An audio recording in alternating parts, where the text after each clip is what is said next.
Yeah, I put that on the presentation. So, hey, thank you very much for having me today. So we're a relatively small group, so I think we'll have a couple of slides so we can go over the slides. But then, the idea really is to have an exchange, and then so I'll be here to answer any question. And then I think we're a relatively small group. If you want to stop me during the presentation and discuss a couple of things, that's also fine. So what we want to cover today, so we'll cover a little bit about what is TR, who we are, what we do. Then I can talk a bit about me, what was my past, what was my career to this point, and then we can talk about who we serve. I think it's important to understand that, and we'll cover that during the presentation of Team Rubicon as well. We'll talk about, in a disaster, how a disaster is coordinated, how a disaster is managed, and then specifically for a conflict zone also. Well, and then we're going to do, as you're a journalist or aspiring journalist, we're going to look at, where do you find information? If you roll up to a disaster in a conflict zone, where do you go for finding the right information to be able to write your stories? Then we'll go over the specific challenges to operate in a conflict zone and a disaster area, and at the end we'll cover why we do what we do as humanitarians. All right, so TR, what is TR? Really, the vision of TR is really support humanity, and that's really the bigger picture of what we do. Everything is centered around being a humanitarian. So support humanity and build resiliency for vulnerable communities across the globe. And then for that, we have really 3 lines of services. We call that services because we want to make sure we're accountable for what we do. We're not donating our time, we're really providing a service. So we want to make sure we're accountable for what we do, and whatever services we provide, it needs to be best in class. So the first thing is really disaster response. So our teams, and we'll go in details on what it is to what type of services we offer disaster response. But basically, our team responds to from small to large disaster in the US, from earthquake to hurricane to fire. We're covering pretty much a very large scope of natural disaster or man-made disaster. We have also a large team that's doing rebuild. So after the disaster pass, how do we rebuild those communities? How we provide those communities with what they need to be able to rebuild their life? And that's a pretty large part of what we do. And then lastly, we have an international team, which I'm part of, which will provide these humanitarian services overseas.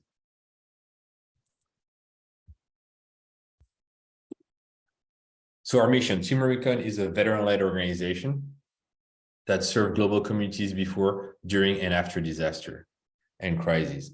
So really, we're born as a veteran-led organization, meaning that most of our the founder, Jake Wood, was a Marine, was a veteran, and his idea were, how do we, after the service, how we can bring those people that serve the country at a meaning in their life through service after retirement or after they separate from the service, how they can find the same fulfillment in their life of providing a service to the community. And then he saw that could be a great idea to use all the skills that people learn from the military to apply to disaster response and be able to serve the community that they live in, and give them like a purpose of service again.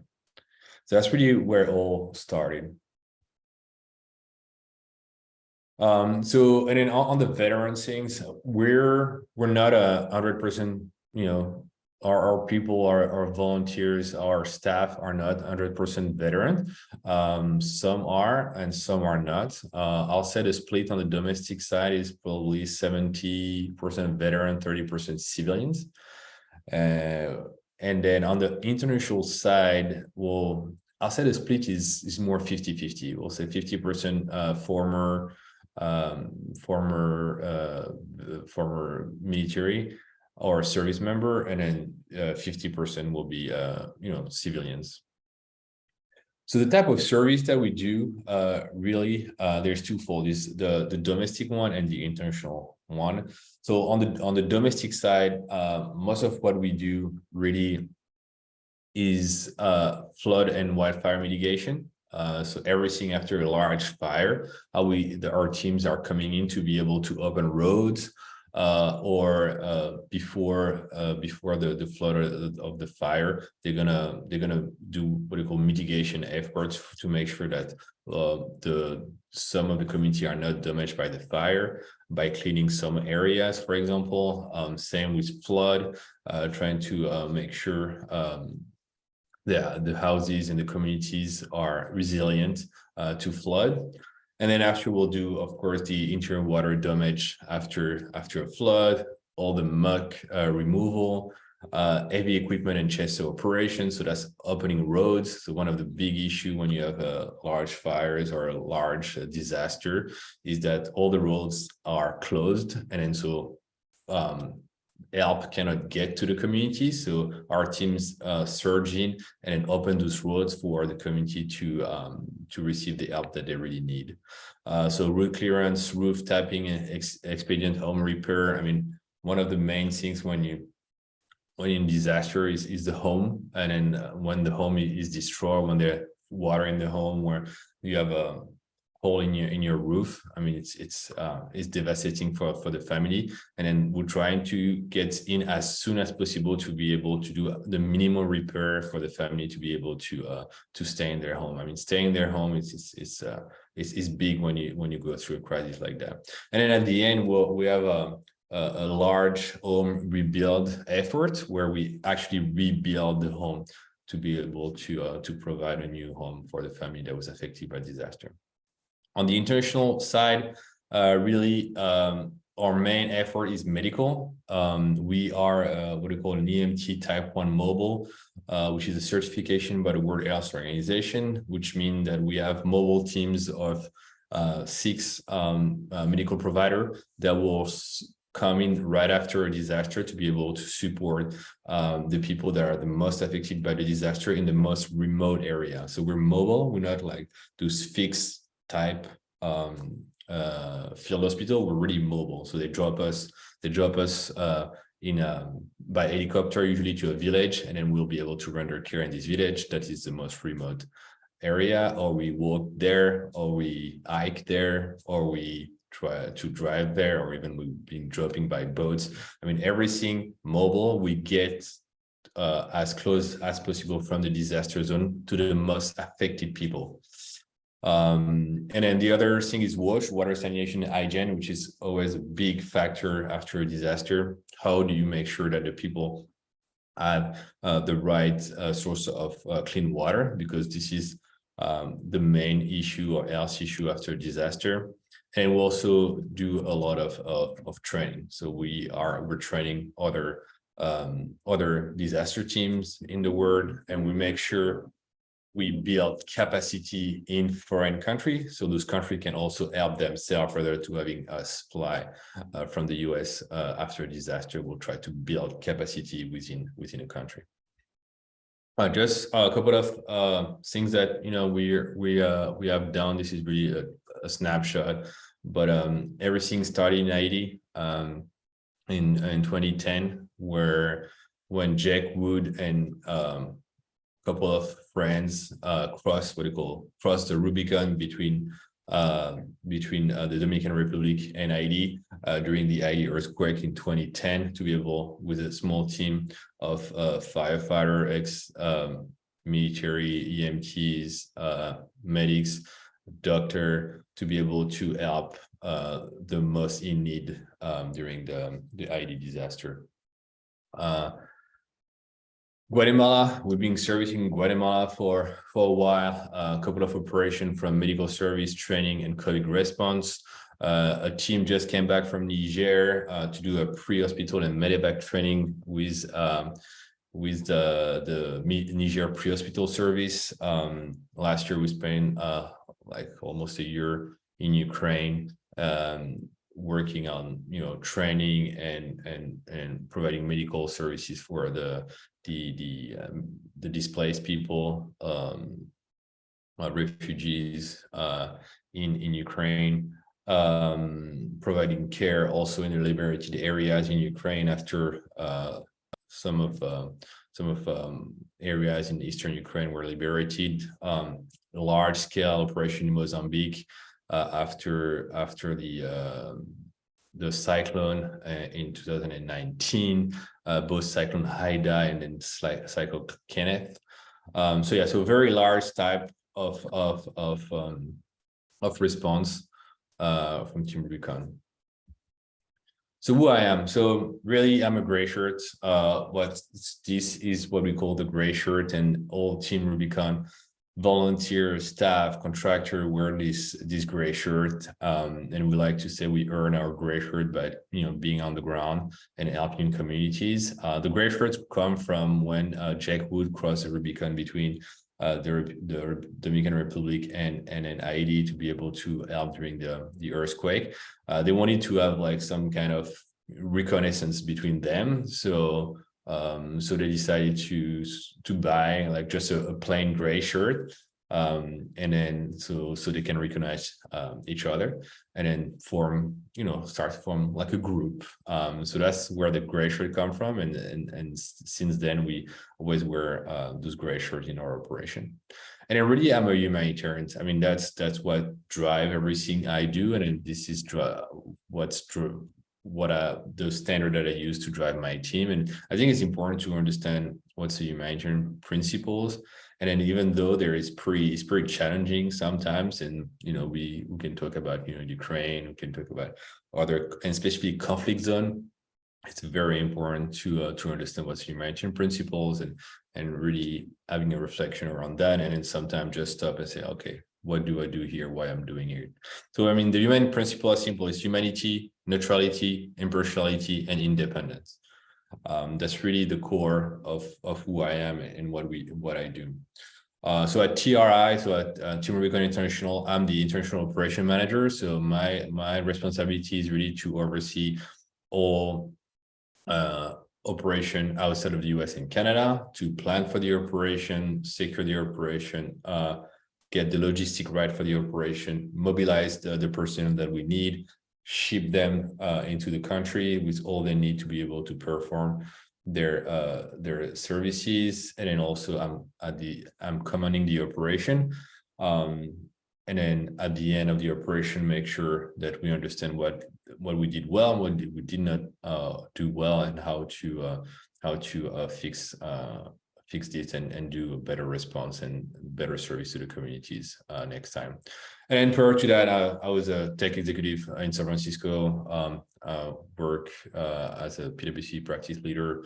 I built a practice for PwC, and then prior to that, I was at Johnson & Johnson, a couple of executive roles in Asia and Europe. And then I started my career as a military officer in the French military, but also volunteer as well throughout my career in the private sector. I've always been a volunteer for the British Red Cross, the French Red Cross. So I always have this theme since I left the military to continue my service to the community I lived in during my time as a professional. And I'm Senegalese. I mean, I'm a Senegalese and French, so I'm not American. I think you can notice from my accent. But yeah, so I've both one feet in Senegal and one foot in France, but I do live in the US. So let's start with disaster. So when you roll into a disaster, really the UN has a mechanisms to be able to coordinate all those people. So when a disaster roll up, you have like teams like Team Rubicon coming in, you have you have the different UN organization that's coming, you have like Save the Children, you have like all the different INGOs, all these different sometimes governments that want to help. For example, in Mozambique, we had all this organization. It was us. There was also the South Africa military that rolled up. So how do we organize a response, and we were the most efficient in the response? So the United Nations put up a system called the cluster system. So those are coordination efforts that are built to make sure we provide the fastest response to the people in need, and then it's make sure it's coordinated with the host country. Because when we roll up into a disaster, I mean, the disaster is in the country, and we need to make sure we respect the sovereignty of this country and his will. So what we do is that we set up what we call the cluster system, and we're going to set up different clusters. So each cluster represents usually an activity or specialty. For us, the cluster that are really relevant because of our services is really the health cluster, and then and the water and sanitation and hygiene cluster. So the leader for the health cluster is the WHO. It's a World Health Organization. It's a UN organization focused on health. And then for the water, sanitation, and hygiene is the UNICEF. So UNICEF is the agency for the UN that is focused on children, but they also have this overarching responsibility on water, sanitation, and hygiene, because most of the time the kids are the most affected by them. So within the WHO health cluster, they will nominate a coordinator, what we call well, for us is an EMTCC. So it's mean he will coordinate all the emergency medical teams, whatever type they are. We're the level 1, but there's level 2, which are bigger type field hospital, and a level 3 that's even bigger type hospital.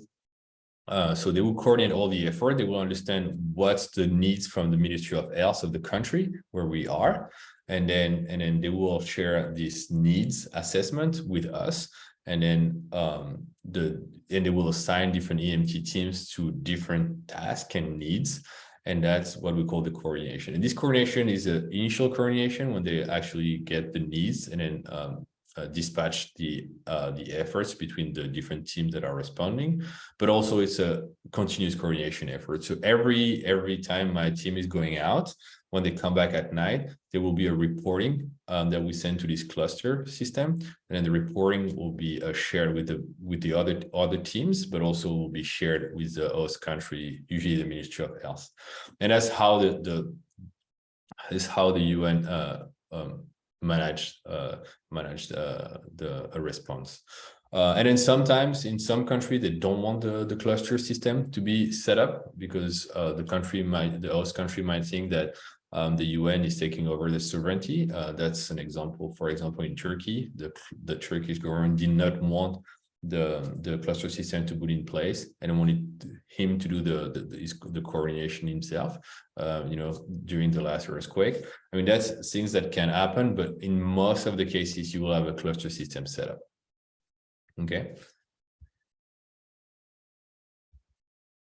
So let's go.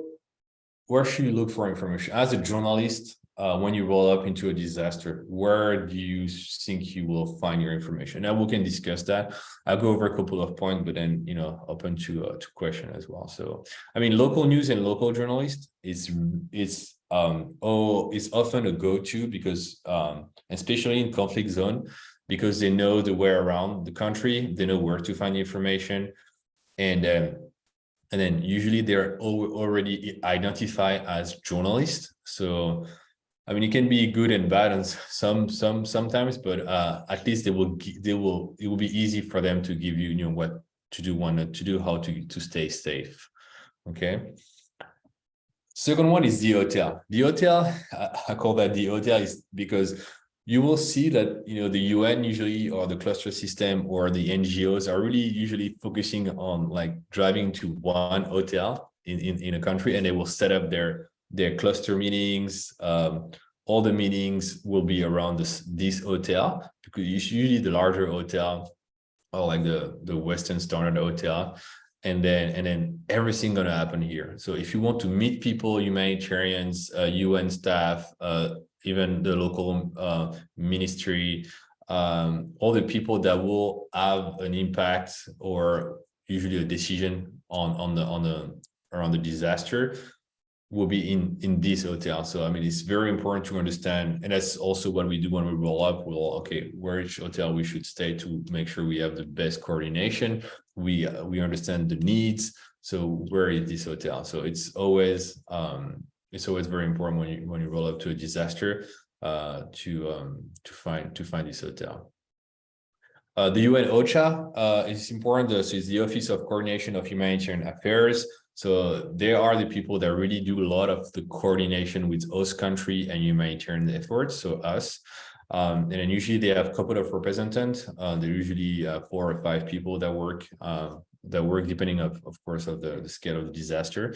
But they're usually pretty accessible, and then they're pretty open to share information. Which journalists, I don't know, but I mean, they will know who to talk to, and then having the very good and large picture. They also published a lot of data on the disaster, so they gather the needs, and their job is to make sure that the needs are available to us, the humanitarians that are responding.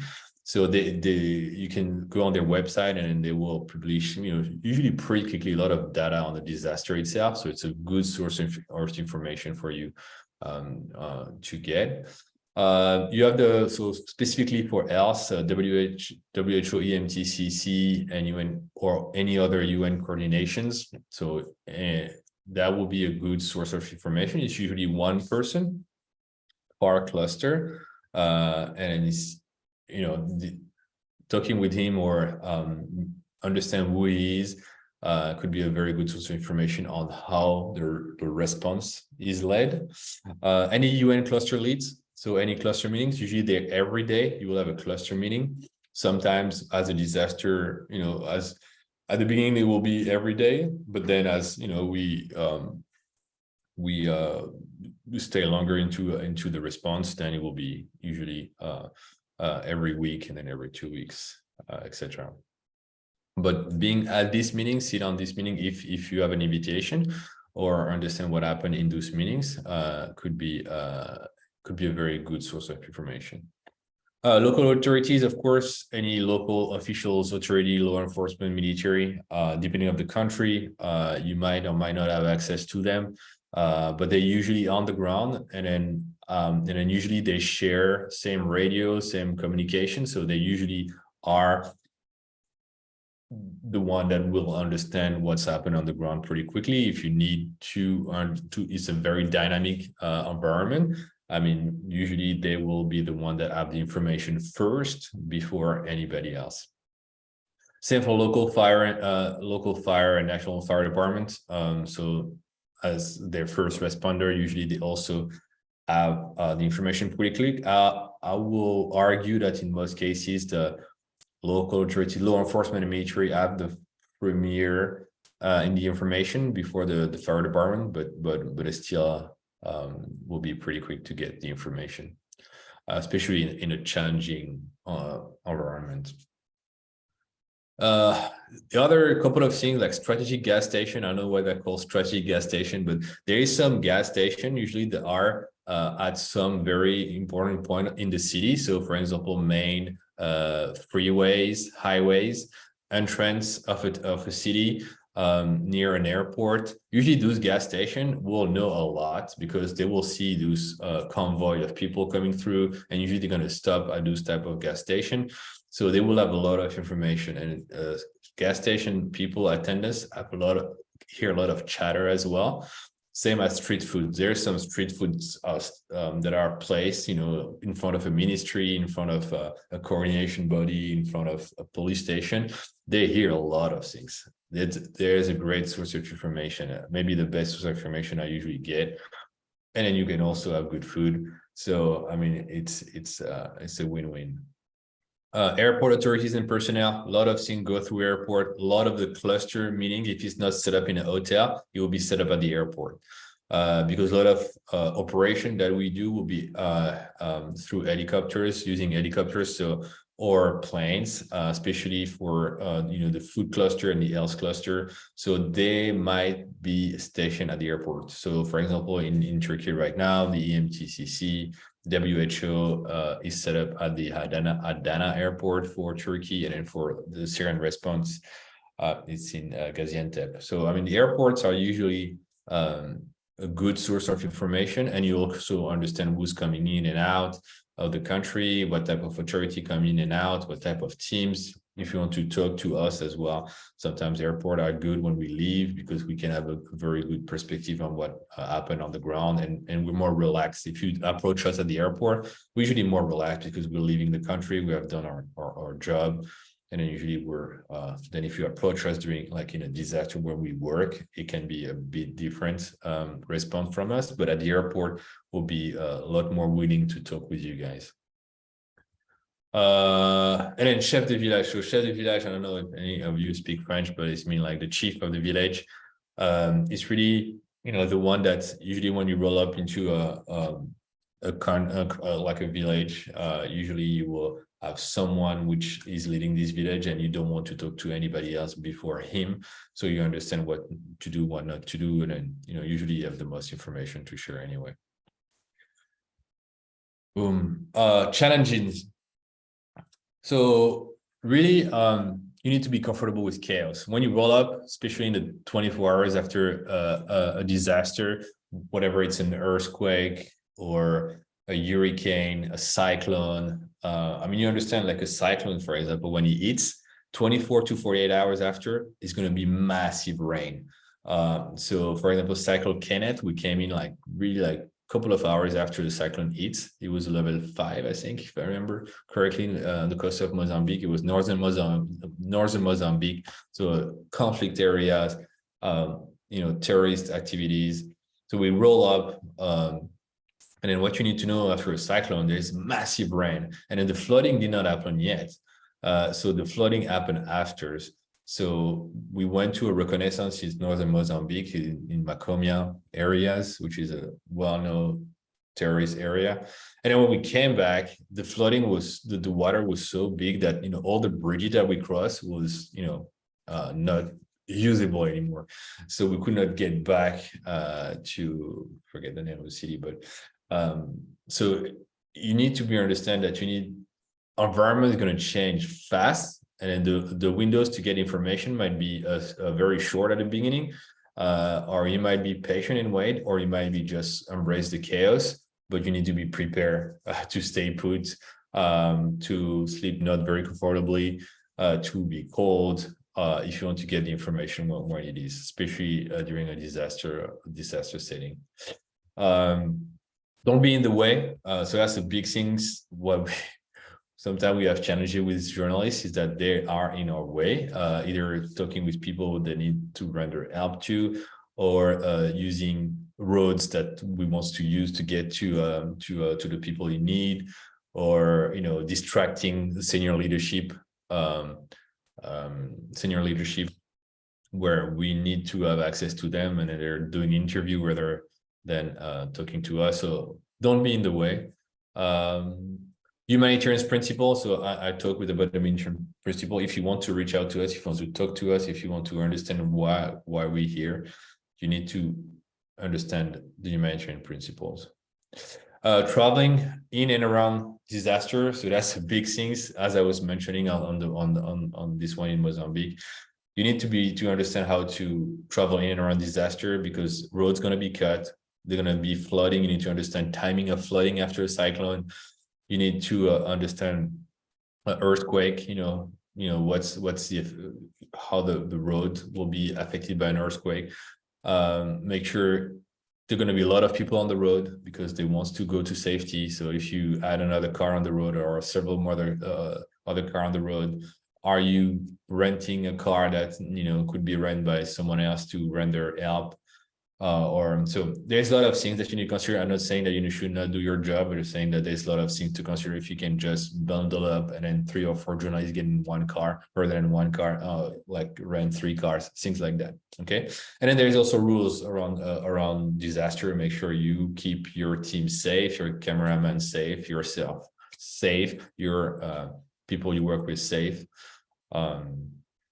Have your sleeping bag in your go bag, because infrastructure won't be the same. Earthquake, you cannot stay in buildings after earthquake, for example, or you might be stuck somewhere in northern Mozambique or whatever, and you cannot go back to your hotel. So you need to have your sleeping bag, and understanding infrastructure won't be the same. I put you a picture here. That's our team in Ukraine.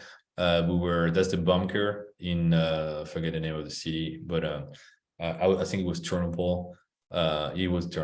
So there was a basement where during air raids, so that was during a air raid, we're going down to the bunker, but we had to sleep here because the air raid was all night. But you can see that it's not the best place to sleep, but so you put your sleeping bag and you find a spot and you sleep. So telecommunication and network issue. After a disaster, usually telecommunication might not work or will not be at the standard that you know. So how do you push your story? How do you do your research? You need to have tools. There is the Starlink, but Starlink does not work everywhere. For example, in Turkey right now, they're forbidden. They cannot use Starlinks because of regulation in Turkey. But how do you get 4G, 5G? Is it possible? The antenna are still up and functional. So all those things you need to think through that, and the way you build your bag is important. Language barrier, this is something that language and cultural barrier. This is something that especially for an American that go overseas, but it can be different for a South African that operate in Mozambique. But you need to understand there's a language barrier. It's not only a language barrier, it's really a cultural barrier. Be very open-minded. Don't come with your fixed ideas. Okay. Get a fixer. I know that's a pretty standard for journalists, but get a good fixer, not the first one. Try to get someone who's recommended, not someone that you find at the airport and say, okay, I'll take you around. Okay, especially in a conflict zone, you need to understand what's the specificity of the environment, the country, what you can do, cannot do. Is there censorship in the country? What is legal, not legal to do as a journalist in the country? Understand that you have principles and you think what you can do, but just at least understand your level of risk if you're willing to go beyond what is authorized in the country, because of the way that you think that your journalist should be done, but at least know what's the rules. And then if you put yourself in danger, make sure you understand that you're putting also your fixer in danger, the people you're going to talk to in country in danger. So really understand that and just assume whatever level of risk you're willing to take. Understand basic security concepts. So there is, especially around conflict zone, how do you interact with the military? How do you protect yourself in case of, if you get into a shooting situation? How do you protect yourself? How do you interact with checkpoints? How do you go through checkpoints? This is, there's a way to do that. Non-state armed group is a big thing. We see that now in Syria, but we saw that in Mozambique as well. We saw that I was in Uganda also. There is non-state armed group that you have to deal with, and some are sanctioned by the UN or sanctioned by the US. So you cannot interact with them legally there is a legal aspect on how to interact with them, and there is also moral aspect on how you interact with them, and there's also an experience aspect on how to deal with them. You're not going to deal with a non-state armed group like you're going to deal with a government. Fake news, rumor, fear. I think this is a big bucket, but already during a disaster, there's quickly a lot of disinformation going through, especially with social media now. So it's not I have nothing really to say about it. It's just saying like this is something that happens frequently. People are in fear after a disaster, being in a hurricane, a cyclone, and especially for this population that are affected already by a conflict. Then when you put a disaster on top of it, I mean, they are scared. They don't know where it's coming from. There is also some religious concept that's coming in. So, be mindful of a lot of information flowing, especially at the beginning, and then understand how well. I won't teach you your job as a journalist, but make sure you understand your source, where it's coming from, and understand like the overall cultural aspects of what such a powerful event can have in the life of those communities. So that's what I wanted to cover, challenges, and I really want to take that'll be my couple of last slide. Really understand what matters at the end of the day. What we do is really for the community that we serve. Those were nurses in Niger. They received training from us. This is one of the pre-hospital staff in Niger working on a large scale exercise on how to save life after a major disaster. So I mean, it's really for them that we work. This is one of the doctor in Niger, great guy that we provided training to. This was in Mozambique as well, where we're really in the middle of the jungle and really render care in the most remote areas where nobody could actually go because of the flooding. And then the roads were cut everywhere, and so we're able to get in and be able to render care.